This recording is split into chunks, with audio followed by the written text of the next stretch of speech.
ఒక్కసారి కొమ్మూరి గోల్డ్ కి కాల్ చేయండి. తాకట్లో ఉన్న మీ బంగారాన్ని విడిపించి మార్కెట్ ప్రైస్ కి వాళ్ళు కొనుక్కుని మిగతా డబ్బులు మీకు ఇచ్చేస్తారు. ఏపీ ప్రభుత్వం అనేక పథకాలను అమలు చేస్తుంది.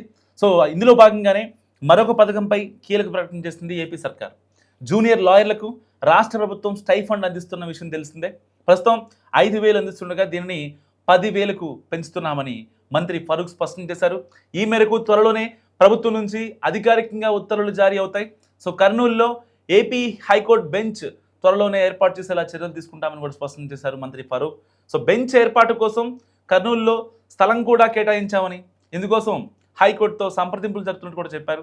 సో కర్నూలులో హైకోర్టు బెంచ్ ఏర్పాటు చేయాలన్న రాయలసీమ ప్రజల కళ త్వరలోనే తీరుతుందని కూడా ఫరూక్ పేర్కొన్నారు. సో కర్నూలులో హైకోర్టు బెంచ్కి సంబంధించిన ఇప్పటికే ప్రతిపాదనలు కూడా పంపినట్టు కూడా ఫరూక్ చెప్పుకొచ్చారు. అన్ని ప్రక్రియలు పూర్తి చేసి త్వరలోనే ఎట్టి పరిస్థితుల్లో బెంచ్ ఏర్పాటు చేస్తాము కూడా ఆయన చెప్పడం జరిగింది. ఇక లా ఆఫీసర్ల పదవి విరమణ వయసు 61 ఏళ్లకు పెంచామన్నారు. కొత్తగా 96 కోర్టులను ఏర్పాటు చేస్తున్నామని, 1770 పోస్టులను భర్తీ చేయాలంటూ కూడా ఆయన చెప్పారు. హైకోర్టులో 240 పోస్టుల భర్తీకి సంబంధించిన ఉత్తర్వులు జారీ అయినట్లు కూడా చెప్పారు. ఇక హైకోర్టు జడ్జిలకు గ్రాట్యుటీ పరిమితిని 25 లక్షలకు పెంచామని, ఏజీలపీల గౌరవ వేతనాన్ని 25% పెంచామన్నారు. అటు తమ ప్రభుత్వం వచ్చిన 2 ఏళ్లలో మైనార్టీల సంక్షేమానికి 16,147 కోట్ల బడ్జెట్ కేటాయించినట్టు కూడా మంత్రి ఫరూక్ చెప్పారు.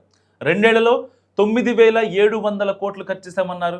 ఇక 4,850 కోట్ల మైనార్టీ సంక్షేమ కార్యక్రమాలకు నేరుగా ఖర్చు చేసినట్టు కూడా ఆయన చెప్పారు.